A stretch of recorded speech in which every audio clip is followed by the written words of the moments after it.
Good evening. You're watching or listening to Redwood Wonk. My name is Eric Kirk. I'm with Dave Frank. We are talking national political news of the day.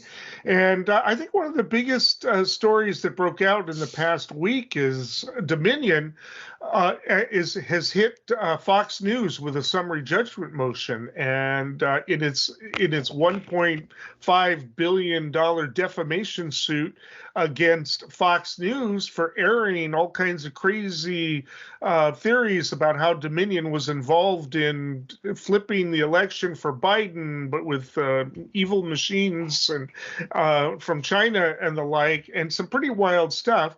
And they just kept airing stuff, and Dominion's attorneys kept sending them letters saying, stop this and give us some time, to be able to counter this stuff. They got one show in which they were doing it. Fox News fans freaked out when it happened, and so they didn't do that anymore, and they just kept airing the stuff. Well, discovery has happened. Fox News tried to get the thing dismissed, and usually it's the defense that files a summary judgment motion. This is a very unusual type of thing when a plaintiff files a summary judgment motion saying, you don't have a defense that's worth wasting a jury's time on. It is so clear cut. Now, I don't know that they're necessarily expecting to win the summary judgment motion, because all you need is a triable issue of fact. There just has to be a little bit of evidence where the judge says, I can't decide this. A jury or the finder of fact has to decide it. But what it's done is it's gotten it out there, gotten a lot of information out there, and I'll pass it to you in a minute. But one of the the biggest revelations is none of the Fox News people believed any of the people they were putting on the air. They knew they were nuts, and yet they kept putting them on. And some of them were saying, we can't put this person on, but they go on anyway, including Powell, the Kraken, by the way. They called her nuts.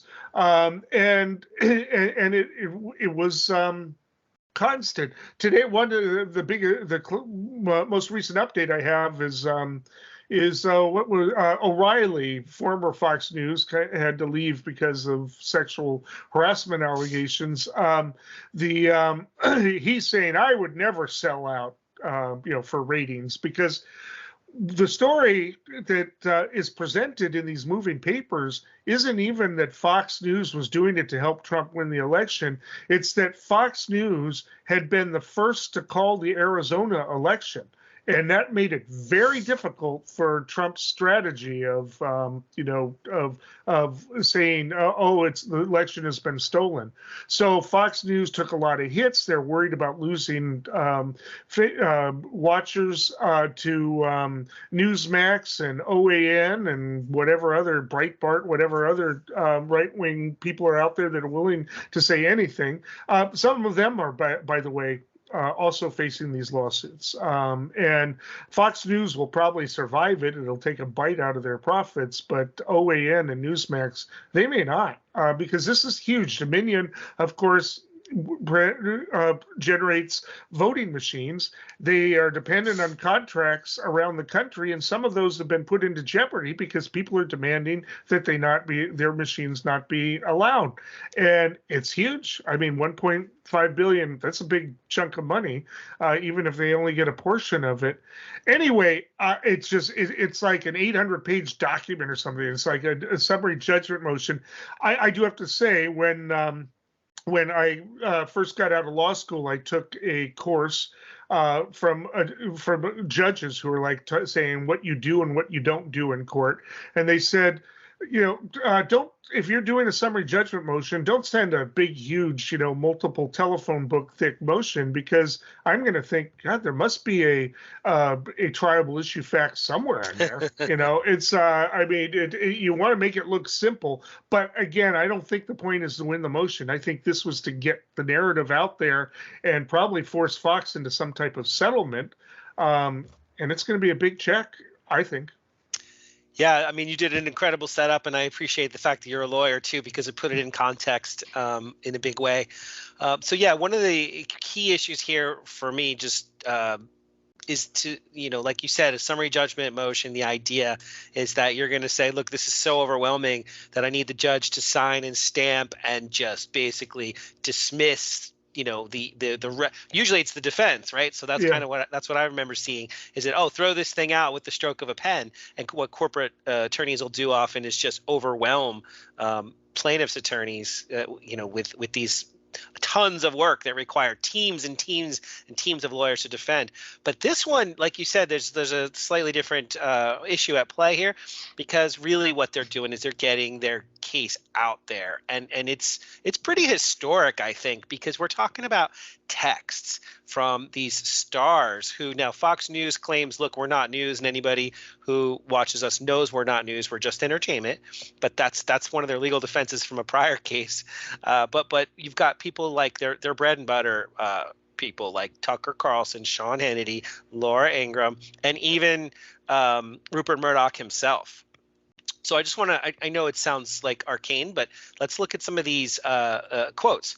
So you've got Tucker Carlson saying to Laura Ingraham via text after the election, Sidney Powell is lying, by the way, I caught her. It's insane. Or Ingraham responding, Sidney is a complete nut. No one will work with her. Ditto with Rudy. And then Carlson, our viewers are good people and they believe it, making it clear he did not believe it. And this last one that I have here came from Rupert Murdoch himself, saying Mr. Trump's voter fraud claims is really crazy stuff. So the entirety of the process, including the news director, including producers, they're all basically saying to each other that this is it's all they knew that everything was a lie and that everything was fake. So I think that that's a huge piece contribution to history here. And then so the question is, what's the damage to Dominion? Because when you look at the Fox defense claims, they're saying like, well, there's no harm here. This is just a PR stunt from Dominion. But there is a harm to their reputation, arguably. The judge, courts will decide. But Fox is sitting on $5 billion in cash. So they're going to hit him where it hurts. They're going to be cutting a big check. The question is how big. And so, I mean, again, I'm no lawyer, but I did do a little skim of sometimes I go to Cornell Law School, their little library, and I look up some things. And so they said for prima facie defamation, to prove it, you have to show four things: a false statement purporting to be fact. That's pretty clear, because they said we know this stuff's false and we're going to go with it anyway, for the reasons you said, because of their hit to their ratings. Tucker Carlson expressed that he was extremely concerned about the hit to the ratings as people started to flock over to One America Network and Newsmax. And he even said that when the news side covered this story, not the opinion side, but when their actual news people started to cover it factually, he said, we need to fire those. He said, like, the company, our stock price is taking a hit. We need to fire the news people. The reporters. Yeah, fire the reporters who are actually covering the truth. It should not be our business to cover the truth. It should be our business to make money, because we're a business. So that's one, a false statement purporting to be fact. Two was publication or communication of that statement to a third person. Be clear, that's Fox, Tucker, Laura Ingraham, and then they both went on TV and told millions of people, or for that matter, other people in their email chain, their text chain. And then fault amounting to at least negligence. Well, was it negligent? Arguably, that's what Dominion's going to try to argue. And then finally, damages, prove there's a harm to their reputation. And like you said, they're in the business of selling voting machines, and to help with the fabrication and support of a story that says that somehow there's Venezuelan involvement in manipulating, that these machines were fraudulently miscounting the votes, that they covered these stories, days and weeks and months and many months. They kept covering them. So it seems pretty open and shut that there's a harm here in my book. And I'll hand it back to you, comment on some of that stuff. Yeah, well, one of the things that you realize is these cases are hard to win. A defamation case where public entities are involved and issues of national interest face the real tough standard of New York Times versus Sullivan, early 60s case that that basically states that if we're talking about a public figure or a case of important public issue, you don't want to stifle discussion. Therefore, it's not enough to be negligent. you've got to prove malice, which either means you intentionally are trying to harm them or you've got a reckless disregard for the facts. Well, these emails prove a reckless disregard to the facts. I mean, they are not knowing. Now, one of the things that Tucker Carlson has done, it's the old National Enquirer defense. When Carol Burnett sued for defamation, National Enquirer said, "Hey, nobody takes this seriously. We talk about alien twins of celebrities and the rest. Nobody believes this anyway." Tucker Carlson's defense succeeded on the basis that, hey, we're entertainment, not news. But this is a bit more because it's night after night of relentless, ridiculous claims without putting anybody on to counter it. It's just and where they admit that they're deliberately putting people on there not to entertain, but for ratings. I think you've got malice there, and this will be, of course, they're going to talk about how this is going to have a chilling effect on all of the media. It's really not. It will not have a chilling effect because what they did was over the top irresponsible. It was just way out of line. It put democracy in jeopardy. I mean, there's still millions of people, tens of millions possibly, who believe that the election was stolen. They believe in their heart the election was stolen. That is a dangerous thing. And for a company like Dominion just trying to do its job of providing these things, and I have my questions about the tech too. I'm all for having a paper trail, mandating a paper trail for electronic stuff so that there can be a hand count afterwards, if not officially by the media. But they just, it was just so extreme. I even watched a couple of those shows and I couldn't believe that they were putting these people on. And we know that Giuliani and the Kraken were just making stuff up, and they were telling very different stories in front of the media than they were in court. They wouldn't repeat the things in court, and they would at any time they were challenged on it, the judge would have to say, well, they're not arguing it now, they're not under oath, they're not trying to mislead me, I can't really sanction them for what they do out there,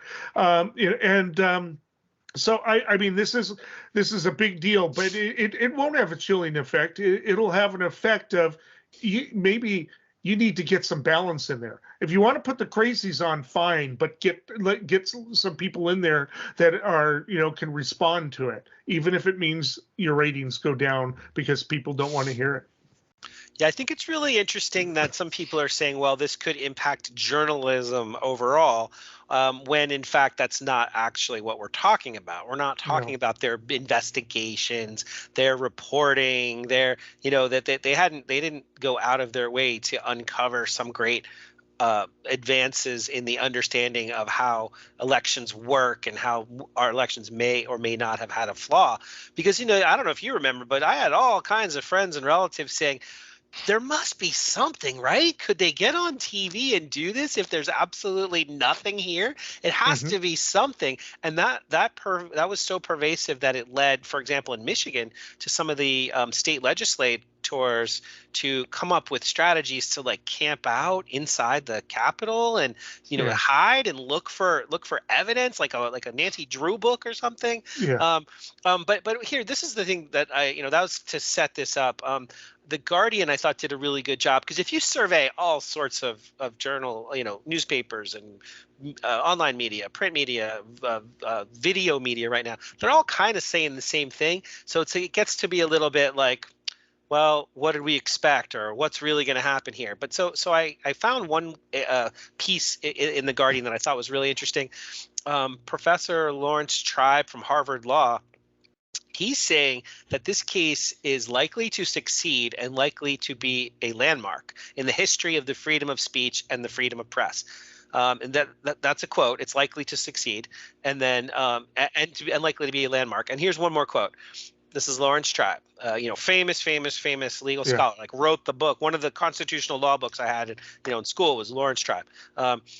I have never seen a defamation case with such overwhelming proof that the defendant admitted in writing that it was making up fake information in order to increase its viewership and its revenues. Fox and its producers and performers were lying as part of their business model. This establishes Fox was not only reckless but deliberately lying and knew they were lying about the nature of Dominion's machines and the supposed way they could be manipulated. And so that's kind of what this is all about in a nutshell. Yeah. I've been trying to find Fox News coverage of this, and you don't find it. I mean, I'm not talking about, I don't expect, Laura Ingraham to say anything about it, but Fox News itself is not covering it. I mean, it really goes back to where, we don't want to say state sponsored anymore because they're obviously not, but while Trump was in office, that was it was at their service. Pardon me. The network was at his service. I mean, either de facto, and it just, it boggles the mind. I mean, I'm looking at these, but there's still going to be people out there who are going to not believe it. Oh, that's fake news. Oh no, they didn't really say that. That's being reported. You watch too much CNN. It's just, I mean, it's great. They will just go along with it. And at any rate, I don't know where to how much more to say about it. I really would be shocked if they lose this case, the Dominion. I'm absolutely shocked. Anyway, we'll be talking more about it because the emotion is on calendar.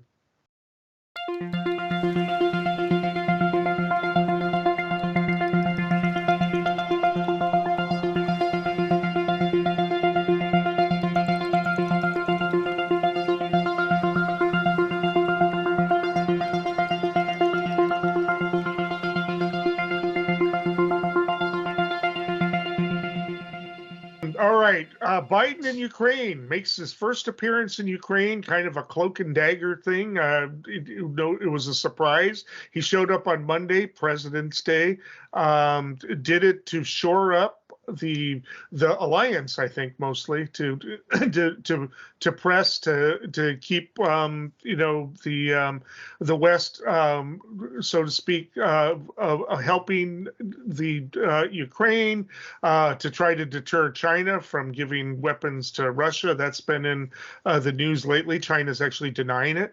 And the fact that they have to deny it shows that they're kind of on the defensive there. Anyway, big surprise, kind of gutsy. I mean, anything can happen when you've got a country raining missiles in there, right? It's not like they even have to deliberately target Biden. It's just things can happen, and he's lucky they didn't. But kind of a gutsy move. I actually didn't expect that to happen.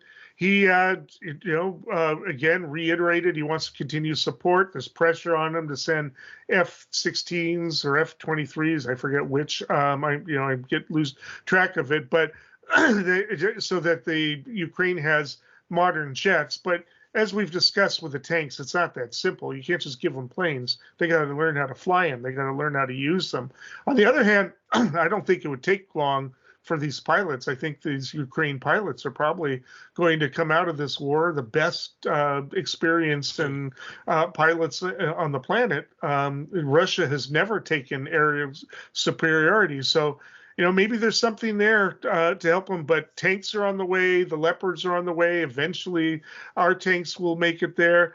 A little bit of theater, but a little bit of gutsy political theater. Dave, what do you have to say? Yeah, I think obviously the trip speaks for itself in the sense that it is the leader of the free world doing this sort of hidden or secret mission to a war zone. But in fact, we did hear that he, through the Secretary of State and or military hotlines, they were able to let Russia know that he was coming so that there weren't any accidental World War III breakouts while he was traveling. but still they he was on a train, and so it was not like he just flew in so some random soldier with a missile and a prayer could shoulder rocket launcher Right. could take him down. But so I think there it was a little bit more than just optics. I think we're going to look back and kind of see. I mean, I could be wrong, but I think this is like a pivotal moment because this came on the heels of the Munich Security Conference, where a great deal of reckoning had to occur. The reality of the situation is that you've got a set of criticisms coming from Russia that are basically a false narrative and an invasion of orchestrated and formulated on a delusional delusions of grandeur based on a return to empire and conquest. And at first, I think over the last year, everybody, most people rallied around Ukraine's their sovereign right to defend themselves from an invasion of this nature. And throughout the year, there were lots of calls for peace and lots of calls for lack of a better word, appeasement, and we're rewarding that aggression. And it's a very complicated issue. And there's, there's linguistic elements here. There's cultural elements here. There's centuries of history here. But I think it's best to focus on the here and now. Post World War II order. Really, the world was in alignment. The sort of the free and open world versus this sort of authoritarian, controlled, command and control vision. And I think Putin has one foot in the past and one foot sort of in the mythology of his own success and making the history books. And anyway, so Biden showing up there really, I think, kind of cemented the position, at least for the next couple of years, right? At least for this presidency, for this administration, that, we'll talk more about some of these things later, I'm quite sure. But even if Republicans control the Congress, and even if they control the judiciary, and even if they control the majority of state legislators and governor seats, there is a bigger principle here that is bipartisan. And we recognize that as a country, as a people, our national security and intelligence community recognizes, I believe anyway, that when somebody attacks their neighbor as a bully and then says, oh, it's because these guys are Nazis, it's just so detached from any reality, that and this is a long time coming, not to belabor this issue, but like they invaded, Russia invaded Crimea, a long time ago now, 7 years ago or so.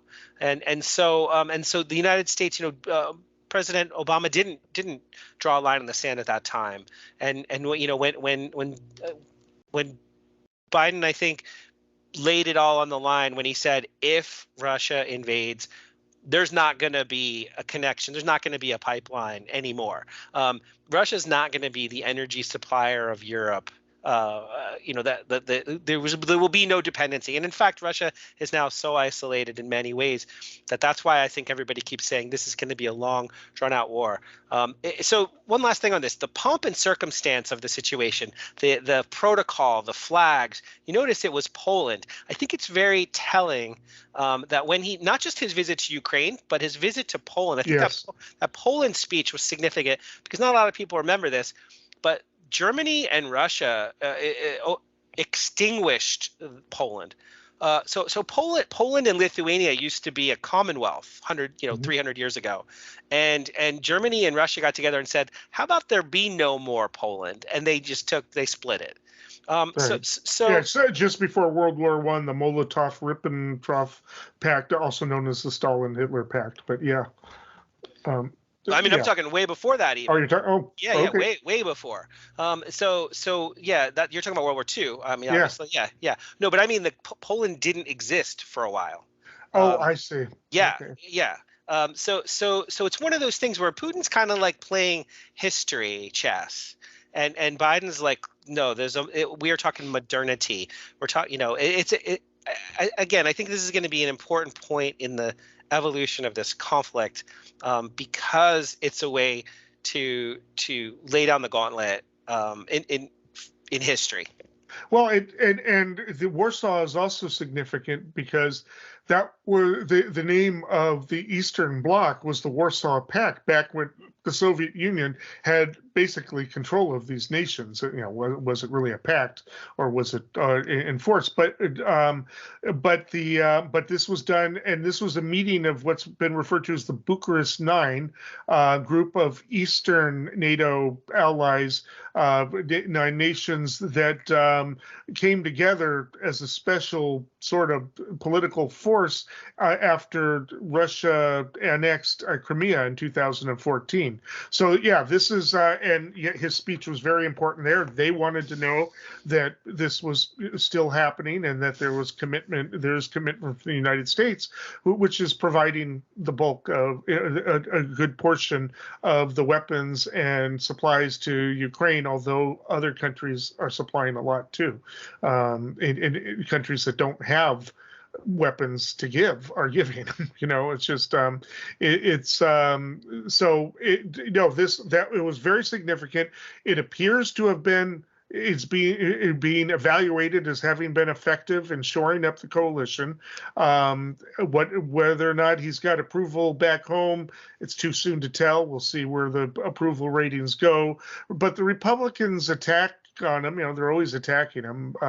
It's that old joke that Jesse Jackson used to tell about the media coverage. If he walked across water to help somebody, the headline would be "Jesse can't swim." Right? I mean, there's the attack on Biden is well, he was outside of the country on President's Day. How patriotic is that, right? And so it's probably because that was the day that Russians would least expect him to be there, right? So it's. But at any rate, it's not really new, shocking news. He didn't say anything new. He didn't introduce any new initiatives in terms of that. He's still resisting sending the jets. The tanks are in the works, on the way. They've got to train people and train the Ukrainian fighters. But it's, we're talking about a war that is probably going to go on for some time. It's not, I don't know even if Ukraine was given the weapons it wants, whether it could end it anytime soon. Russia's just got bigger military, a lot more people to throw into it, and it's going to be very difficult to push them out physically. I was going to say, I think there's like 3 last things. I know we don't have a whole lot of time, but one thing I'll mention is just for context. There is the Free Russia Foundation. There are many Russians living in exile. So when we say Russia, well, we're not talking about the people. We're not talking about most of the people. We're talking about a very thin sliver of leadership. And so the Free Russia Foundation has claimed, said that there's a document that they have of Russia's intelligence community, their strategic community, that talks about which pieces of territory they're going to take back, and it's more than Ukraine. So they do apparently envision that they're going to have, because it went from the Warsaw Pact, the USSR went to the Russian Federation, so that they do have this idea that they're more than just themselves. And so right now, even Belarus, right? Belarus's leader, the West does not acknowledge him as being their leader because of the stolen election there in Belarus. It just doesn't get a lot of press.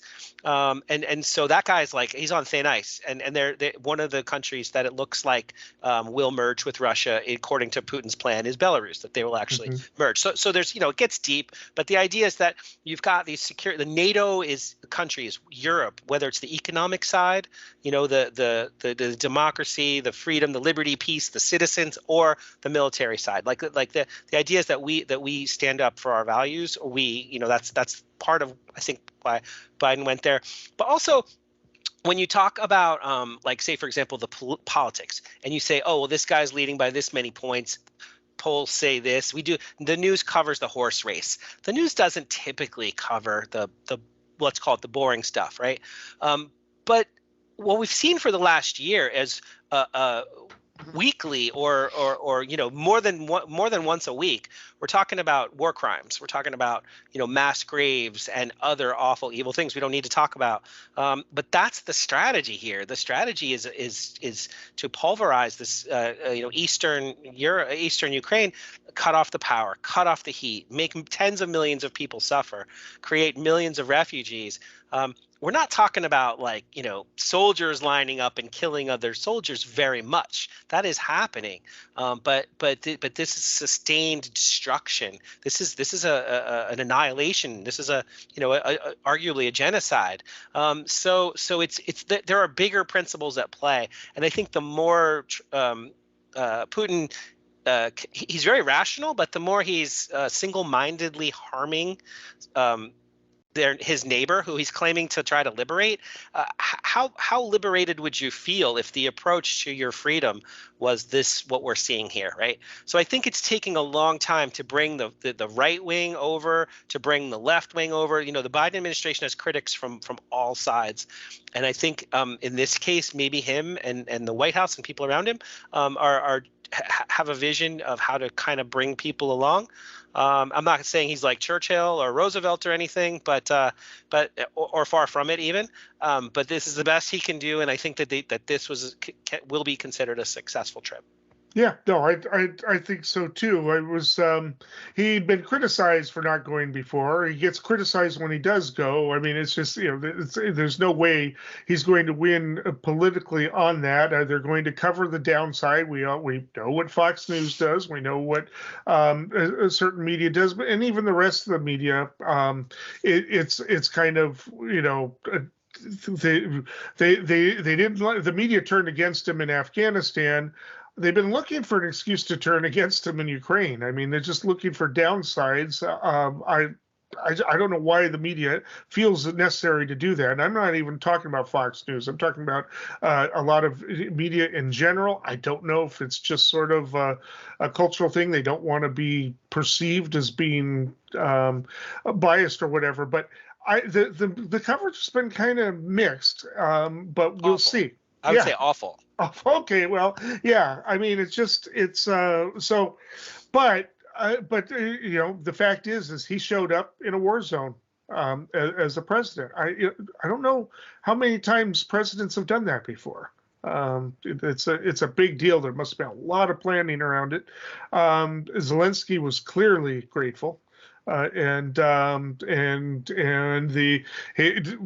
very popular in Ukraine, according to Gallup. So but they're not a state yet. So it's hard to know how to gauge this. The war goes on. It's freezing time there now. People are probably suffering on all kinds of levels.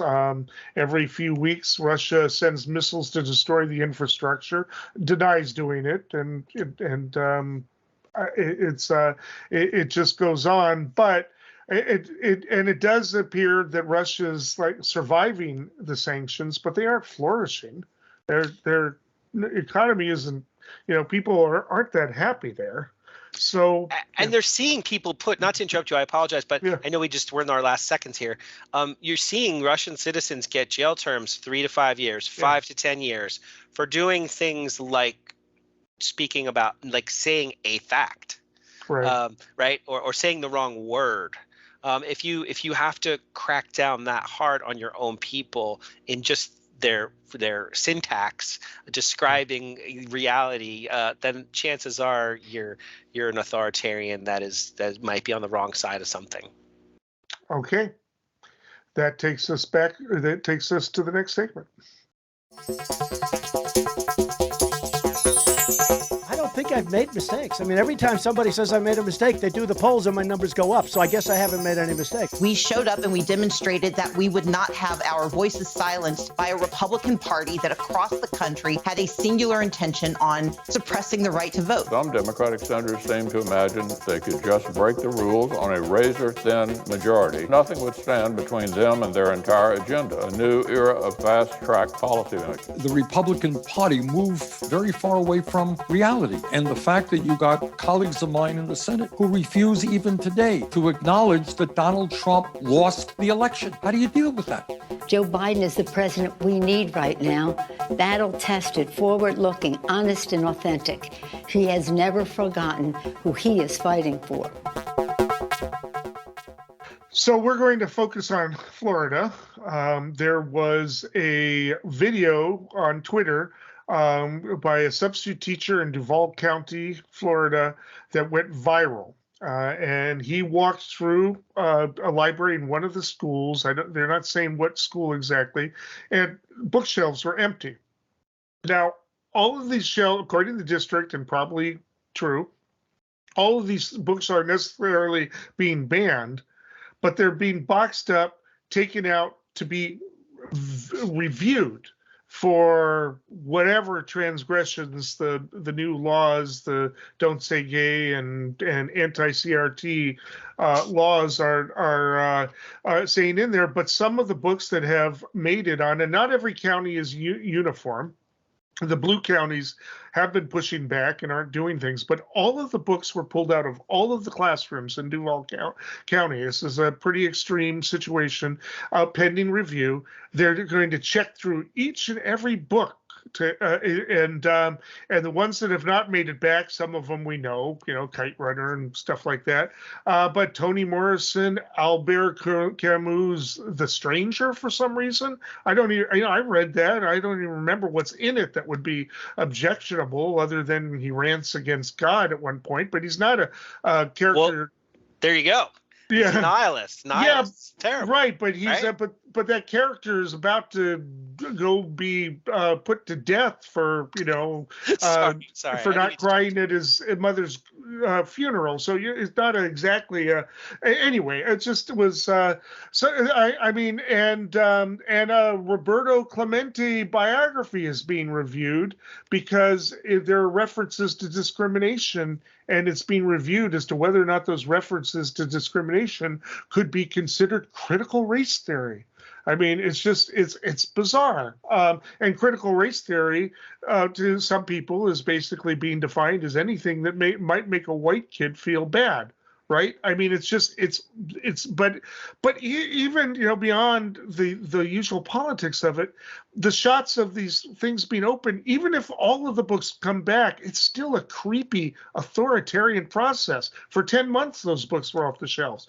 Now, the district and DeSantis has said this video is a fake narrative. And the district is saying, and there are lots of bookshelves that are filled with books in the library. He didn't show them. And it's like, yeah, well, those are different bookshelves. The fact of the matter is the volume of books represented by these shelves that are going through review is, alarming. And it's just the whole. This is book burning. This is the fact that they need to control to precision what every little detail of what might get in front of their precious kids, who are so fragile. It boggles the mind, and it scares me as to whether or not this model comes to other states. I don't think it'll be quite that way in California, but maybe some counties. I don't know. It's just, but it's just that there's no getting around that image. You can try to say, oh, it's misleading. The books will be back on the shelves at some point in the future. They're very vague about that, but it's still weird to look at. It's just that this is America. You don't do that in America. Dave.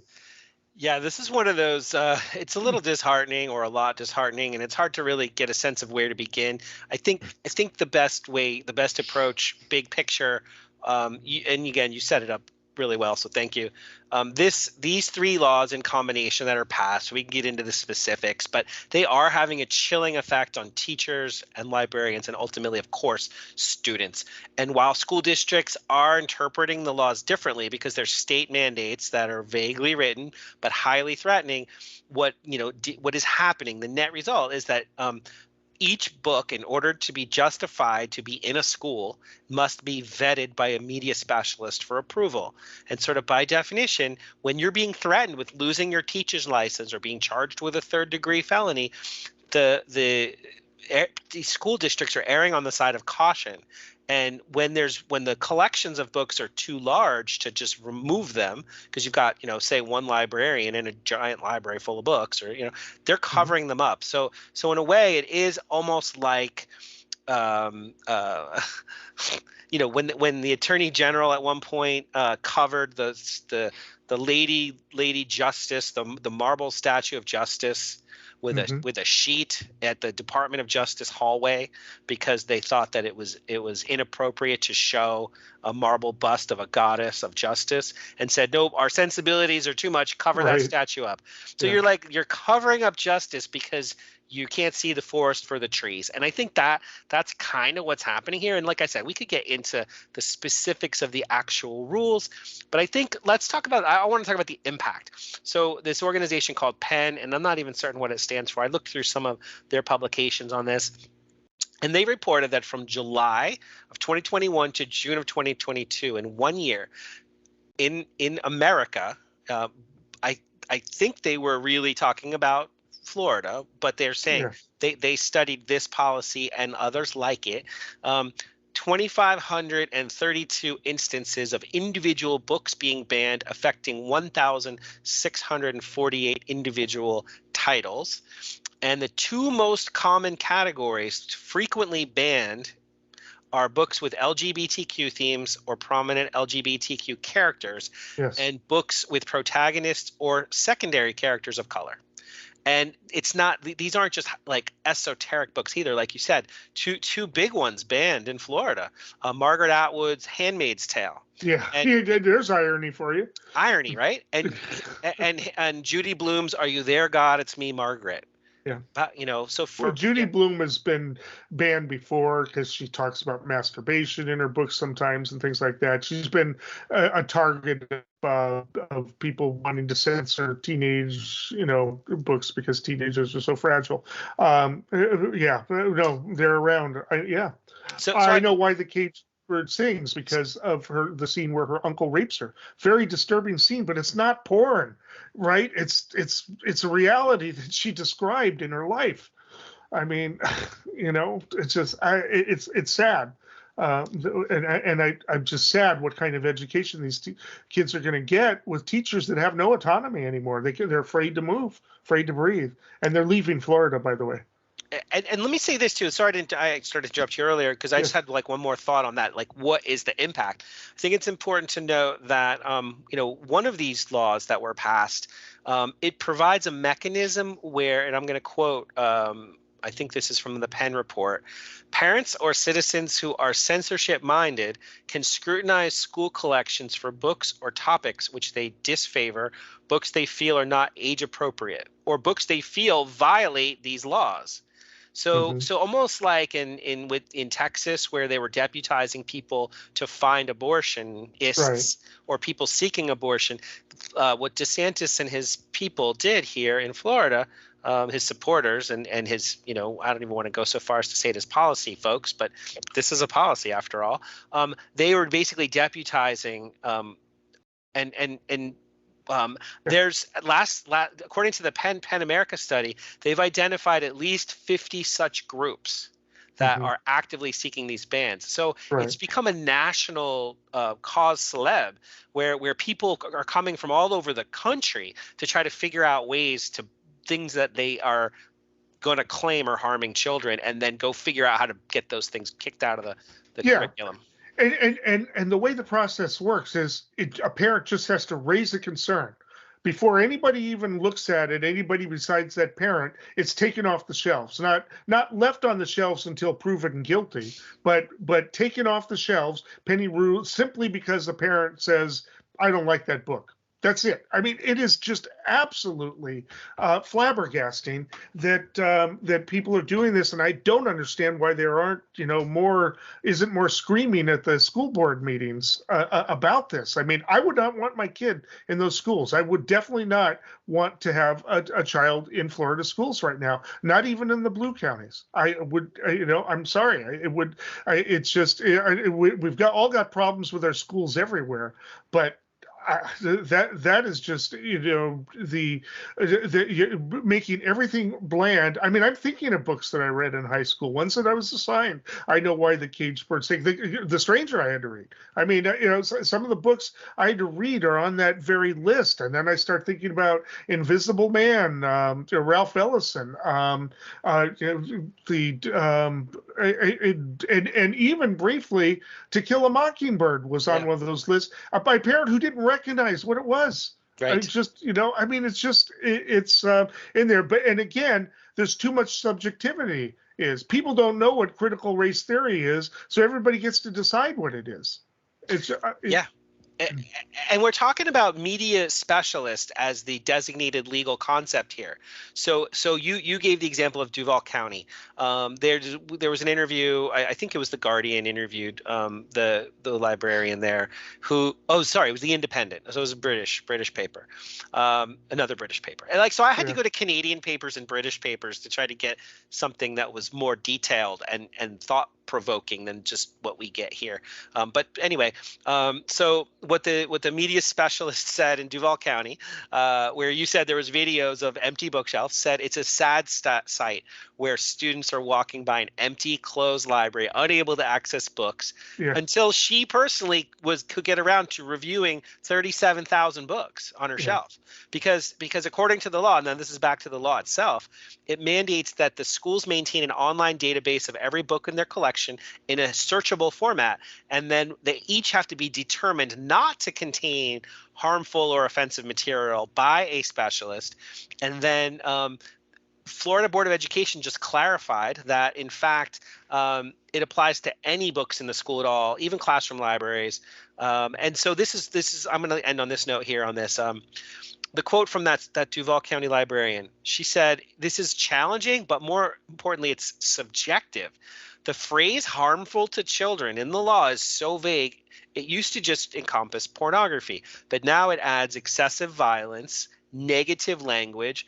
And she sort of in frustration said they just have snuck so many little things underneath the harmful to children quotes that it just seems like they're trying to catch us making a mistake. So in a way, they're now sort of targeting librarians, teachers, school boards, apparently school leadership, anybody who could be caught in the crosshairs of undermining their values. Yeah, I mean, it would be nice if they spent even a fraction of the energy trying to keep guns out than they are trying to keep books out of the classrooms. But and what's happening here is they're losing their teachers, and DeSantis is pushing for a law that will allow somebody to become a teacher without having to go through education. They could do it later, but trying to loosen up the rules to become a teacher because they're desperate for teachers. Nobody wants to teach in that. The substitute teacher got fired. This was, of course, a privatized out company that hires the subs, and it violated their social media policy.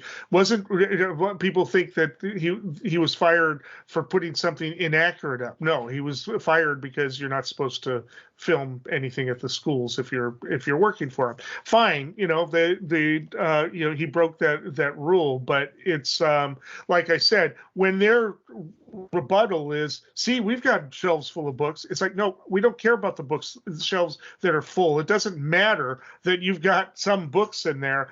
You need to explain why all those other shelves are empty, and they've been empty for 10 months, and what is, why it's come to this insane situation. And like I said, there's no official standard. There's no real hardcore bright line as to what's offensive or violating that law, because it's just going after books. And even when parents come and they read stuff, the sexually graphic stuff at school board meetings, they're reading it out of context. It's because it's pornography actually has a legal definition. It's sexually explicit material without social value, meaning it doesn't have an artistic or historical or some point to it. And usually these sexual things that they're writing aren't to glorify sex, aren't they're rape scenes. They're supposed to be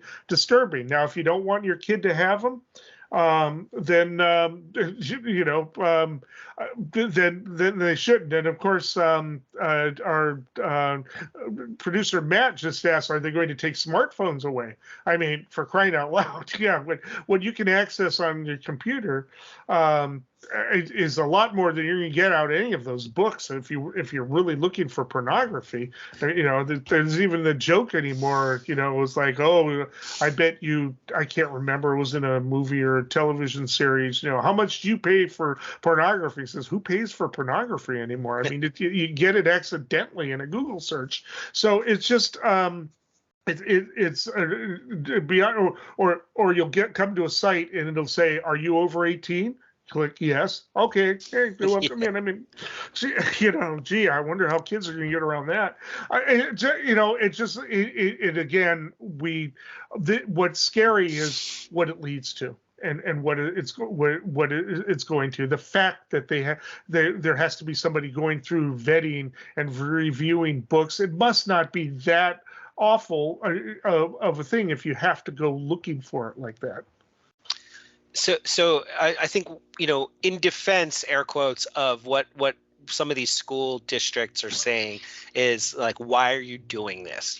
And really, whether it's the districts that are offended by it or the districts that are embracing it, it's kind of the same. They're giving the same response. So Manatee County spokesperson said, we're adhering to the guidance of the Florida Department of Education.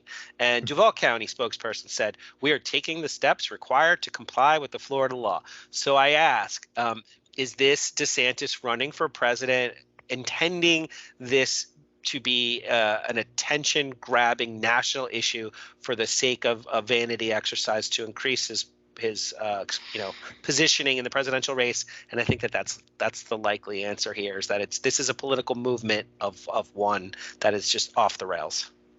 It's scary.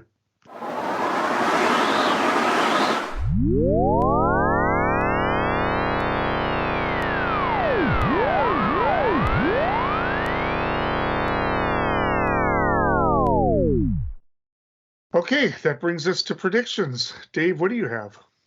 Predictions. So I know it's early, and I often say the horse race can just be a little bit silly when it's this early. But I've seen articles this week in The Hill and in Politico. People are talking about will the Democrats retain control of the Senate in 2024? And Politico has already said it's going to come down to West Virginia, Ohio, and Montana. How do we know this so early? Well, it turns out that of the 34 seats up for grabs in these staggered 6-year terms, there's 11 GOP seats, 23 Democratic seats, which means it favors the GOP just in theory at this point because they have less to defend. But when you look under the hood, it's really kind of very much more of a challenge for Democrats than people even realize, because the website 538 talks about something called the Fritz zones, where candidates are, quote, fighting races in terrible zones.